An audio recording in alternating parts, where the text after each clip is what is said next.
Sebelum lanjut, subscribe, like, dan share dulu channel Bule Aceh Go TV. Peradaban dan kekerasan. Belum habis trauma sejarah panjang yang diakibatkan Perang Aceh Belanda yang dimulai sejak tanggal 6 April tahun 1873 sampai dengan tahun 1914 yang menurut data pihak Belanda sendiri saja telah menimbulkan korban pada pihak Belanda tewas 37.500 orang, pada pihak Aceh 70.000 orang, atau pada kedua belah pihak berjumlah tidak kurang dari 100.000 orang, ditambah lagi dengan yang luka-luka sejumlah 500.000 orang. Masyarakat Aceh sudah harus menghadap wajahnya pada parut-parut luka psikologis dan sosial yang mendalam pada saat modernisasi dimulai di Aceh. Maka, ketika bekas luka sejarah itu belum kering, Aceh kembali terpuruk dalam revolusi sosial tahun 1946 yang menewaskan 1.500 anak negeri ini.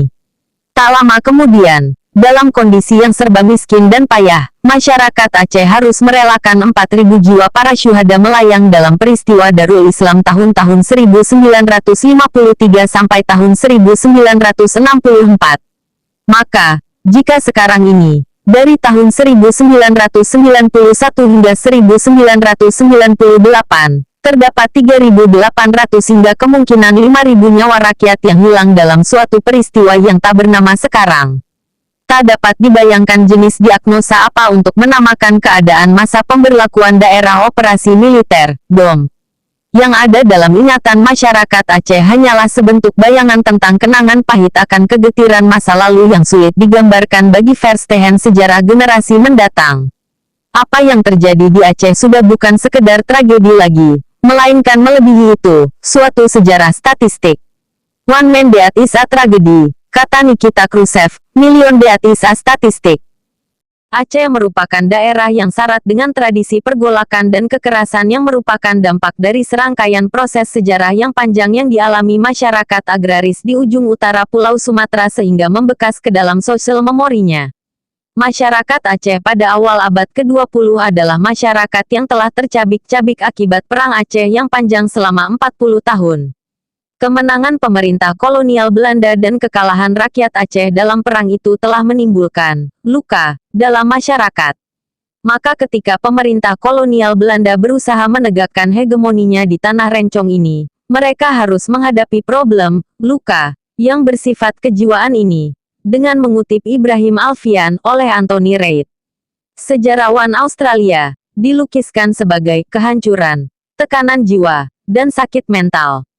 Dalam bahasa Belanda, gejala ini disebut Aceh Moord atau dalam istilah asli Aceh disebut Aceh Pungo, Aceh gila.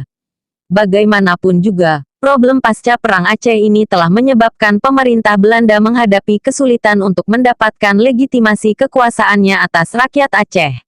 Untuk memecahkannya, pemerintah kolonial harus mengulang sukses politik yang diraihnya di Jawa, dalam upaya menegakkan hegemoninya melalui kerja sama dengan para pemimpin adat yang sebutannya dikenal sebagai Ule Balang.